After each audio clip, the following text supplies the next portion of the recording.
Hey, what's up guys? Brian Kelly here from Zombie Guitar. Here in today's video, I want to respond to a question that people not only ask me, but I see the same question being asked all over the internet in many different forms. And that question is, which one should I learn first, the CAGED system or the 7/3 note per string patterns? People also ask the same question in some other forms, such as which one's better? Is the 7/3 note per string pattern or the CAGED system better? So if you've been following me for a while, if you've been watching my YouTube channel, if you're a member of the Zombie Guitar website, you know my stance on this. You already know what I want to say here. But if you're new, you haven't seen me before, then that's what this video is about.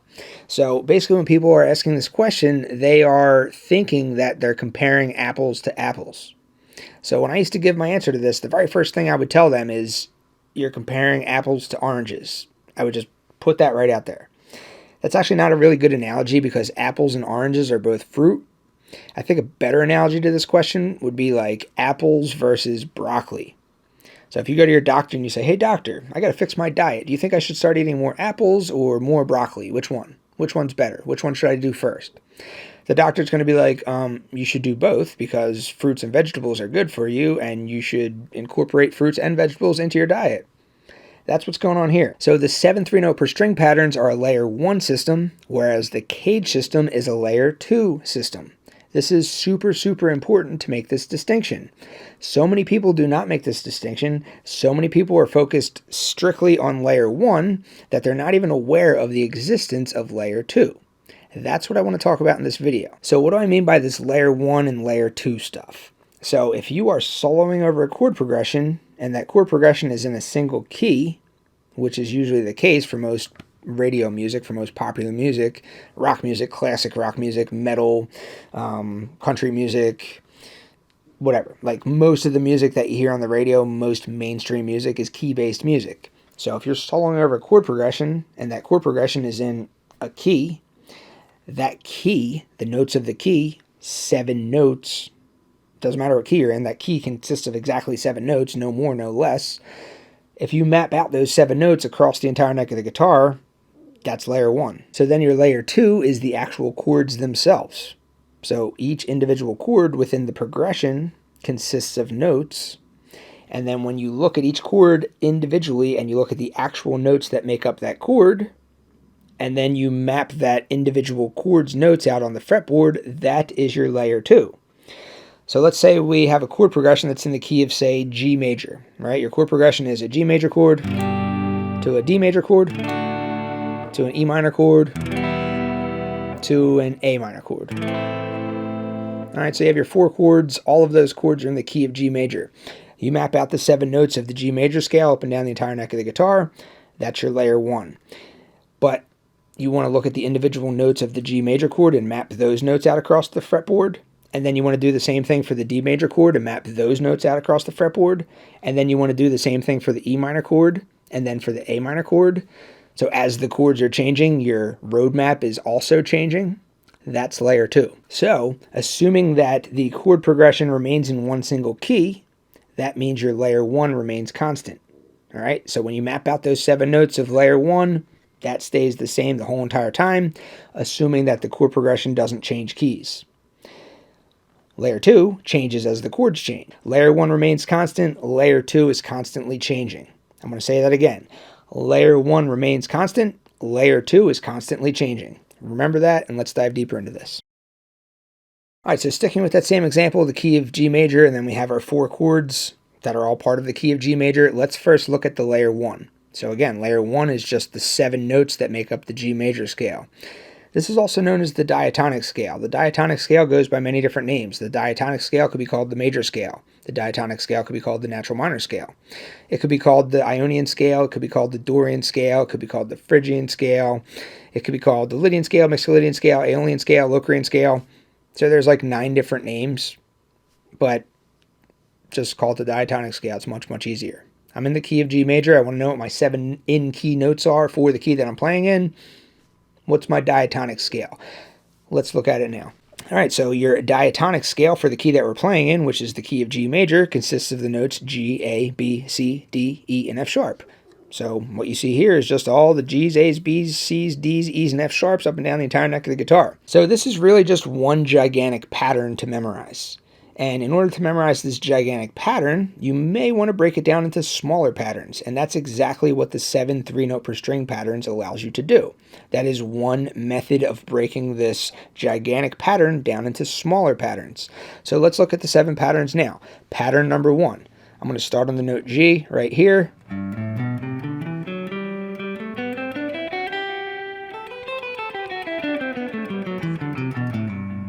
All right, so that's my first pattern, and if you notice, they all had 3 notes on each string. 1, 2, 3, 1, 2, 3, 1, 2, 3, 1, 2, 3, 1, 2, 3, 1, 2, 3. So that's my first pattern here. My second pattern, I'm just going to move up a little bit. I'm going to start on the next note here, and I'm going to also play a pattern that consists of 3 notes per string. 1, 2, 3, 1, 2, 3, 1, 2, 3, 1, 2, 3, 1, 2, 3, 1, 2, 3. If I want to play the next pattern, I'm going to move up a little bit more, so I'm going to move up to here. So again, 3 notes per string. 1, 2, 3, 1, 2, 3, 1, 2, 3, 1, 2, 3, 1, 2, 3, 1, 2, 3. Next pattern. Next pattern. Next pattern. Next pattern. And then you're back at the starting pattern again, an octave higher. Each of those patterns that I just showed you has 3 notes per string. So all that allows me to do is to just solo in the key that I'm playing in.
All right, so all we did was we took the diatonic scale for the key that we're playing in, which is just 7 notes. It doesn't matter what key you're playing in, that key has 7 notes.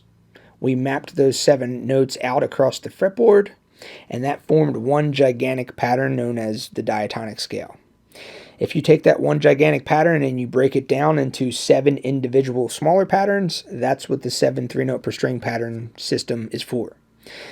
So there's a couple other ways that you can take this one gigantic pattern and break it down. You can break it down into 5 patterns. You can break it down into 3 patterns. And I made a video, actually made a couple different videos about that. I'll link you to one of those if you want to check that out.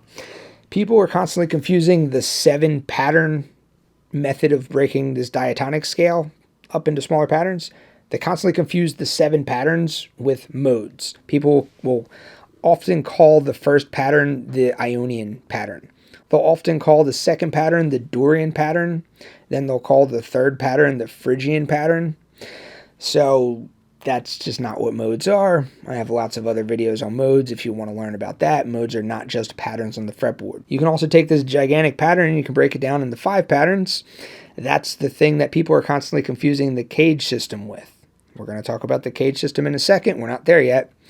But when you take this one gigantic pattern, this diatonic scale, this 7-note key scale mapped out across the fretboard, which forms a gigantic pattern, and instead of breaking it down into 7 individual patterns, they break it down into 5 individual patterns. That's the thing that people are constantly confusing the CAGED system for. They'll call one of the 5 patterns the C pattern. Then they'll call one of the 5 patterns the A pattern. And then one of the 5 patterns the G pattern. That's not what the CAGED system is. That's just not. Just like the 7 patterns is not what modes are, well, the 5 patterns is not what the CAGED system is. 2 gigantic points of confusion. Then, of course, you can take this one gigantic pattern known as the diatonic scale, and you can break it down into just 3 patterns. That's the way that I prefer to do it. It's the easiest way to cover the entire fretboard using the least amount of patterns. No one ever confuses the 3 patterns approach with anything. Everyone's too busy confusing the 7 patterns approach with modes and the 5 patterns approach with the CAGED system. No one ever talks about the 3 patterns approach because there's nothing to confuse it with. Point being is we're just looking at layer 1. We just mapped out the diatonic scale. We're just looking at 7 in-key notes for the key of G major. That's layer 1. Let's look at layer 2 now. All right, so layer 2, and this is what we're going to use the CAGED system for. This is where we map out each individual chord in the chord progression, which, as I said in the beginning, we have a G major chord, we have a D major chord, we have an E minor chord, and we have an A minor chord. That's our 4-chord chord progression, all of which is part of the overall key of G major.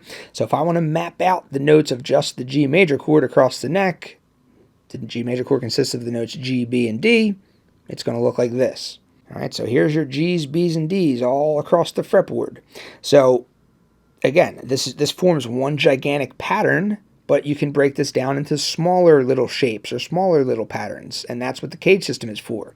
This one right here, this is known as the G chord in the G shape. This one right here, this is known as the G chord in the E shape. This right here is known as the G chord in the D shape. This right here is known as the G chord in the C shape, in the A shape, and now we're back at the G shape again, and then it just keeps repeating. You're just labeling these different shapes that are formed by the notes of each individual chord. So that's for the G major chord. So then when it switches to the D major chord, we need to map out those notes. D, F sharp, and A are the 3 notes that make up a D major chord. All right, so we've just mapped this out. Again, this forms one gigantic pattern for which we can use the CAGED system to break it up into smaller little chunks. So right here we have a D major chord in the D shape. Then we have a D major chord right here in the C shape. And then we have a D major chord right here in the A shape. And then we have a D major chord in the G shape. And then in the E shape. And then back at the D shape again. And then it just keeps repeating. So the CAGED system consists of 5 different major chord shapes, and that is the foundation of the system. So I'm not going to get too deep into the CAGED system here because I told you I have a bunch of other lessons on that, and definitely check those out if you want to dive deep into this subject. But the CAGED system can be used to take any one of these 5 shapes and manipulate it into any other type of chord that you want. So just for this lesson, we're just going to take these major chord shapes and manipulate them into minor chords, but you can manipulate them into any chords. You can take one of these 5 major chord shapes and you can make a dominant 7th chord out of it, or a major 7th chord, or a major 7 sharp 11 chord, or a diminished chord, or an augmented chord. You can do whatever you want. The way that you do that is you take one of the 5 shapes, you look at the intervals that make up that shape, and then you just move the intervals around based on the chord formula. So again, I'm not going to dive too deep into this, but just taking this at the very, very next step beyond just the major chord shapes and then saying, okay, we want to make some minor chords out of this. That's what we're going to do here. So the next chord in the chord progression was an E minor chord. Right? So the first thing we're going to do is we're going to map out the notes of an E major chord across the neck of the guitar. An E major chord consists of the notes E, G sharp, and B. Again, we can break this down into smaller bite-sized chunks. Here's an E major chord in the E shape. Here's an E major chord in the D shape. Here's an E major chord in the C shape. Here's an E major chord in the A shape. Here's an E major chord in the G shape. Back at here's an E major chord in the E shape again, and then everything repeats. So that's the starting point. But if you want to take this and you want to use this for the purpose of manipulating it into other types of chords, it would be much, much more beneficial to think in terms of intervals as opposed to actual note names. That's going to be the thing that allows you to manipulate any of these 5 individual CAGED shapes into any other type of chord that you want. So let's do that now.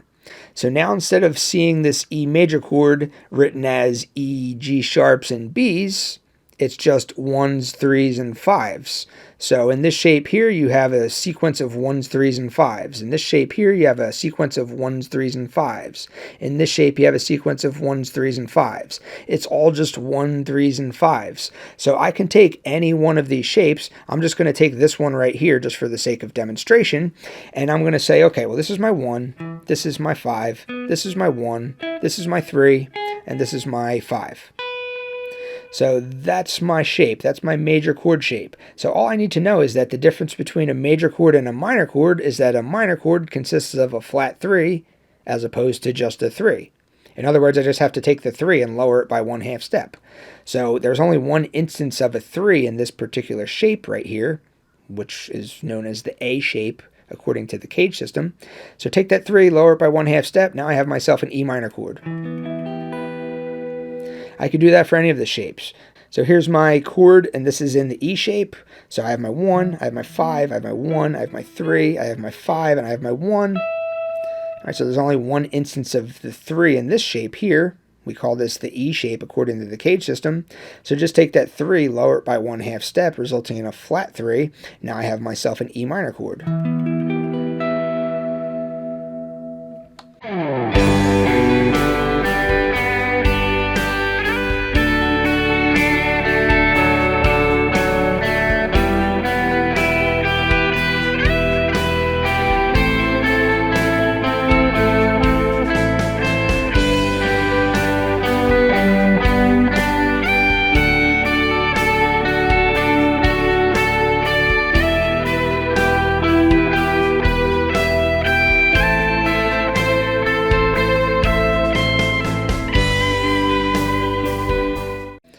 And that's how the CAGED system works. So you have your 5 different starting shapes, all of which are major chord shapes.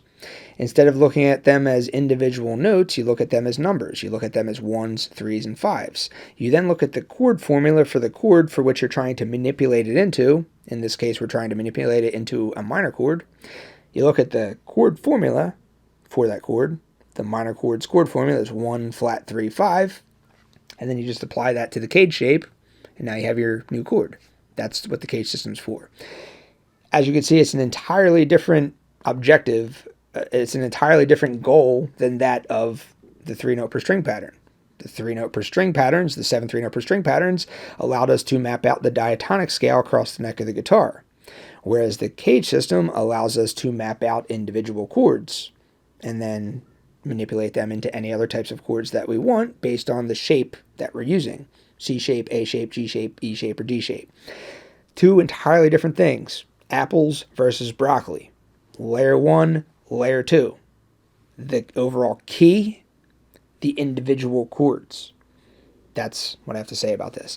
So hopefully this was helpful for you guys. If you have any questions, feel free to ask. Definitely check out some of the other videos that I've posted on the same topic. And I'll see you next time. Thanks for watching.